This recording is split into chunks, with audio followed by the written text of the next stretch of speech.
Las Vegas Historical Moments, 1980s. In 1980, Vegas Vic's voice was restored.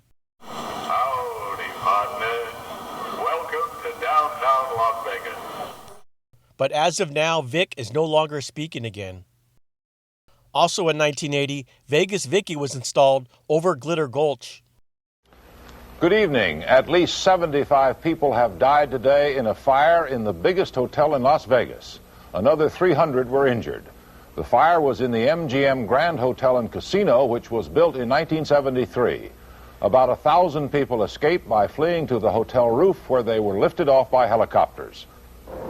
The fire began shortly after 7 in the morning and spread throughout the ground floor casino and the famous showroom in a matter of minutes, sending thick black smoke up through the entire 26-story structure. The Grand has more than 2,000 rooms. There were believed to be some 4,500 guests in the hotel. Many of them tried to get fresh air by breaking windows. We knocked the windows out, and then we merely followed instructions. Got on the floor so we couldn't inhale so much smoke and got towels. The smoke that guests let in by breaking those windows caused many of the deaths and injuries, according to fire officials. Officials later estimated the fire traveled across the casino, the length of a football field, in less than 20 seconds. Many of the 7,000 guests were asleep in their rooms, and ironically were the last in Las Vegas to know of the inferno raging below. There was no warning. We didn't hear anybody yelling anything. There was no sound. There was no, aside from fire engines, which we figured were going somewhere else. And there were no sprinklers, smoke. There was just nothing to alert anybody. No personnel in the hotel made any effort where we were to notify anybody. No one was knocking on the doors. The fire never went above the second floor and was quickly contained. But the smoke continued to spread above.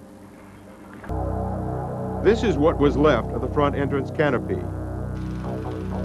17 people died on the ground floor, 8 from burns, the others from smoke inhalation. Fire investigator Mike Patterson. If there had been sprinklers in there, we'd have had some water damage pour down in that deli area, and that would have been it. That would have been it. That's as far as it would have gone. The hotel did not have smoke detectors, and the fire alarm's manual system failed. The smoke spread through stairways, elevator shafts, corridors, and the ventilation equipment. The high-rise towers acted like giant chimneys.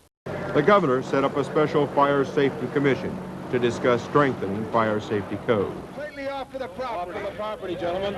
Tensions were high. The pressure was on the hotel's owners to come up with answers. Just days after the fire, a controversy erupted. Owners of the MGM Grand were told even before the hotel was built that plans for fire safety should be improved. Sunday, the hotel's top management denied that, but this man, Las Vegas Fire Captain Carl Lowe, told NBC News he recommended improvements in 1972 during a meeting with the architects of the hotel. We went ahead and made recommendations, whether it be verbal with those architects sitting with us at the table or in writing. Why do you suppose the hotel didn't change? I have no idea. Why wasn't this done? I never heard of his request. The MGM fire became a unique disaster in legal terms. Hundreds of lawyers descended on Las Vegas, resulting in many multi-million-dollar personal injury claims, counterclaims, cross-claims, and defenses. Many of the cases were consolidated into what was, at the time, the first, largest, and most complex mass disaster lawsuit in history. MGM and over 80 product manufacturers and suppliers were sued. Eventually, over 1,000 claims were settled for a total of $223 million. Investigations and controversy continued. And then, less than 3 months after the MGM fire, the unthinkable happened, right in Las Vegas. Another fire, this one in the Hilton, the country's largest hotel, which was in the process of installing sprinklers. 8 people died. Unlike the MGM, this fire was set by an arsonist, but like the MGM, smoke detectors and sprinklers were absent. State officials were now in a hurry to take swift and decisive action. Soon thereafter, the Nevada legislature passed one of the toughest fire safety laws in the country. Sprinklers would be required in all hotels, old and new. Las Vegas was struggling in the late 1970s and early 1980s because Atlantic City, New Jersey legalized gambling in 1976, the recession in 1981, and the two hotel fires in 1980 and 81 frightened tourists. There would be 10 years between Bob Stupek's Vegas World opening and the Mirage opening in 1989. Frank Sinatra wanted a key employee gaming license so that he could be an entertainment executive for Caesars Palace and make more money. And welcome to Caesars Palace. So the Nevada Gaming Control Board did the most expensive investigation to that point on Frank Sinatra and held a hearing in February 1981, the day after the Las Vegas Hilton fire, to determine if Sinatra should get a gaming license. Sinatra had lost his gaming license in 1963 because he hosted Chicago mob boss Sam Giancana at the Cal Neva in northern Nevada.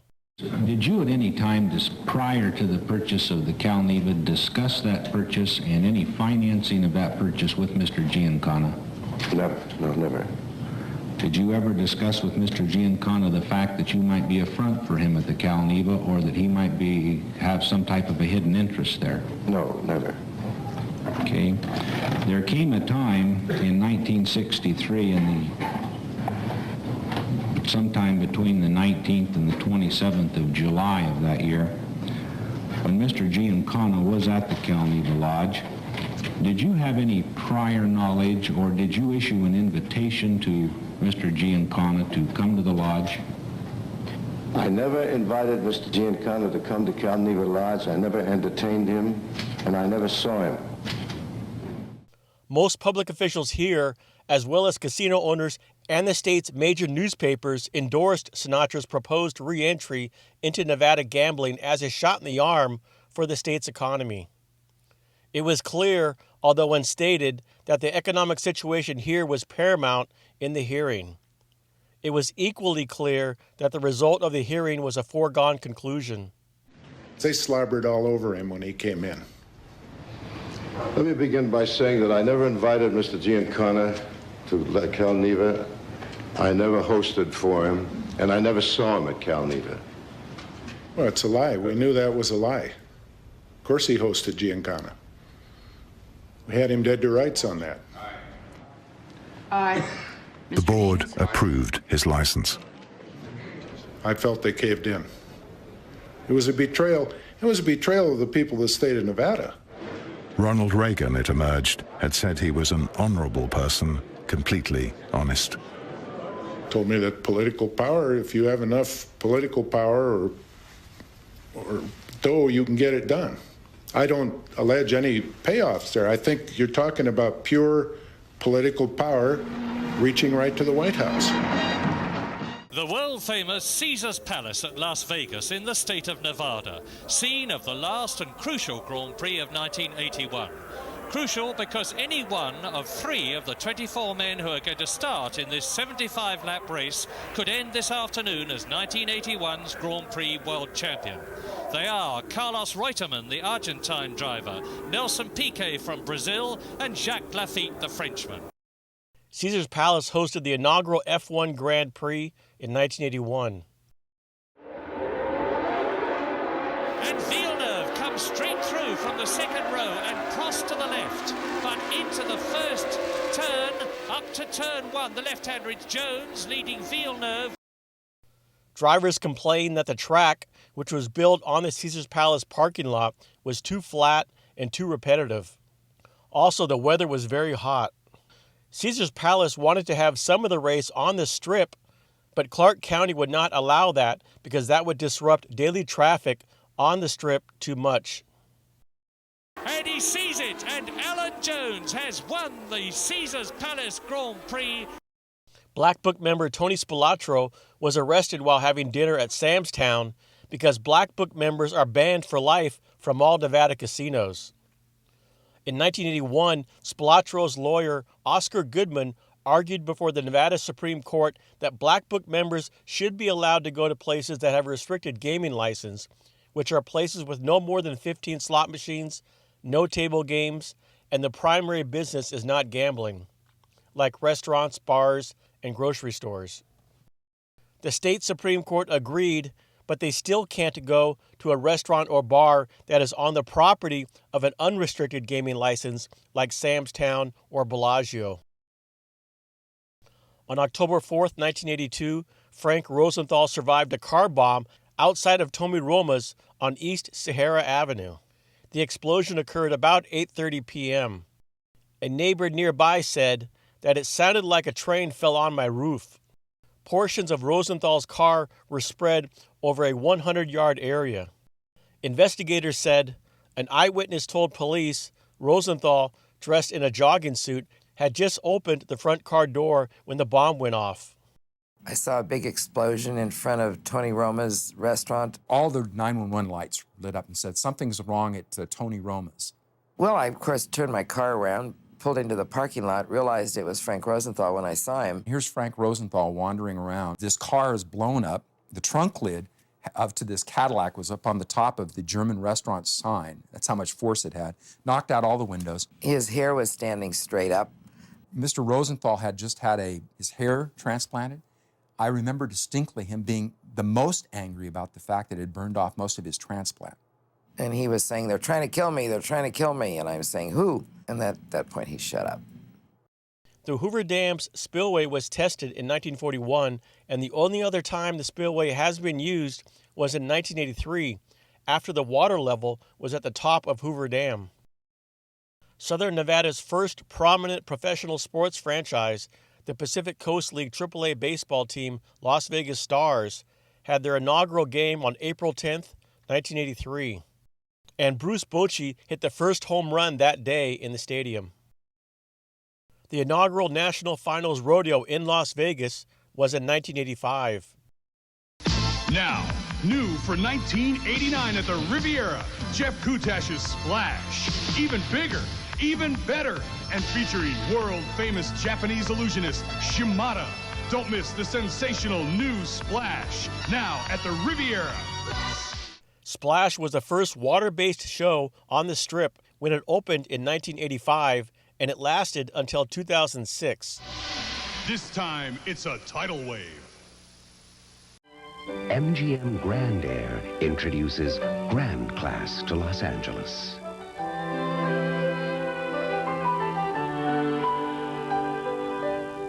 At the same price as ordinary first class, Grand Class offers a new standard of luxury. MGM Grand Air. Everything else should be called second class. Kirk Kerkorian started MGM Grand Air in 1987, and it flew to LA, Las Vegas, and New York before it was shut down in 1994.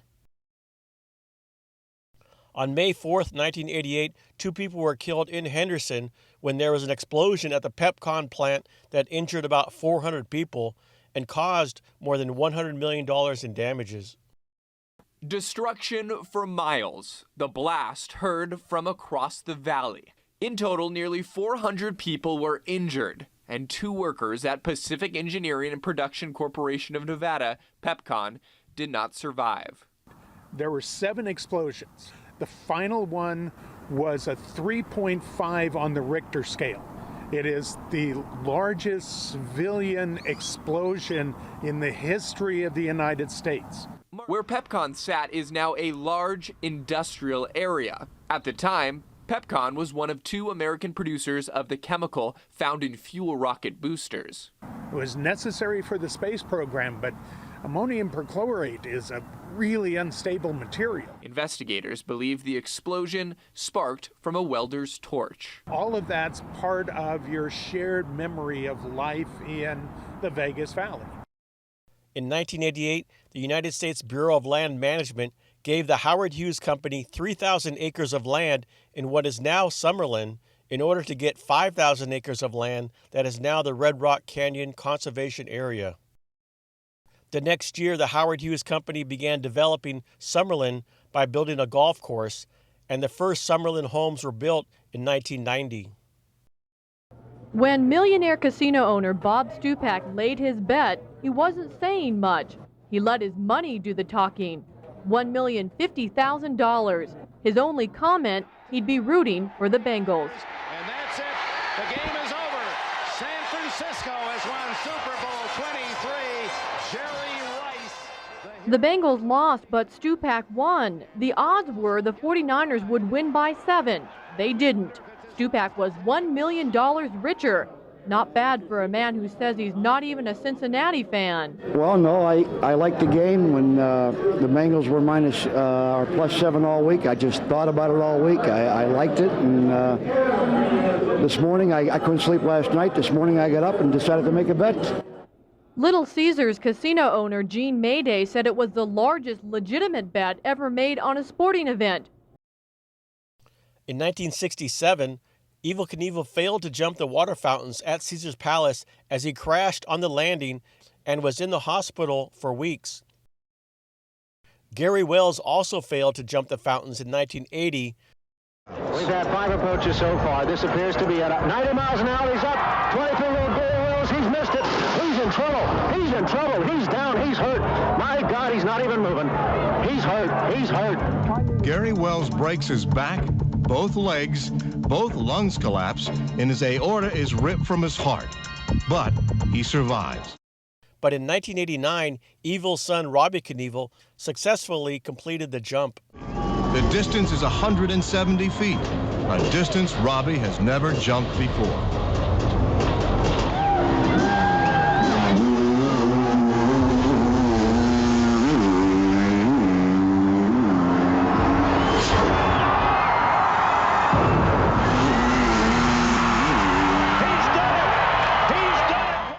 Caesar's Palace had created a glass ceiling. They had won $400 million. No one on the Strip had ever gotten past 300 except Caesar's Palace. That was the foundation stud. That was the standard of the industry. When we built the Mirage for all that money, we built 3,000 rooms all at once, which had never been done anywhere in the world. But more importantly, we built restaurants and stores that we operated ourselves. We expanded the scope and the luxury of our spa. We started putting things in front of the building that didn't have a cash register attached to them. A volcano that erupted, a fanciful and silly idea that was thought up by our landscape architect, our lighting designer, and our landscape architect, David Hersey, and Don Brinkerhoff. Even though Caesar's Palace had been the glass ceiling, the Mirage won over $500 million. The first casino in the history of the state of Nevada to win more than $500 million in 1 year. What is interesting about that is that the Mirage had $600 million in non-gaming revenue. At no time did the gaming revenue of Mirage exceed its non-gaming revenue. The analysis of the Hilton, the MGM, and Caesars underpinned the business plan and the opportunity that would define the Mirage. MGM was about tour and travel, and they had a shopping center downstairs. Hilton was about food and beverage and convention. Caesars was about the leverage of the casino and international business baccarat. If you combine the three, there was clearly a business plan there that would produce a return on $600 million. And the worst case would be 150 or 160. We did 225 right out of the box. Wow. It was a $200 million town before that as far as investment. Right. Now all of a sudden we had tripled the capital. And at Mirage, I was asked while the governor was present when I unveiled the model of Mirage before we broke ground, what's the importance of this facility now? Mm-hmm. I said, I think it's going to be a great investment for our shareholders. But really, the most important thing about the Mirage will be that it will show that Las Vegas is a safe place to invest over $500 million. I didn't realize when I said it how prophetic that statement was. Mm-hmm. Because it unleashed, as you mentioned in your introduction, a decade of billions of dollars of investment.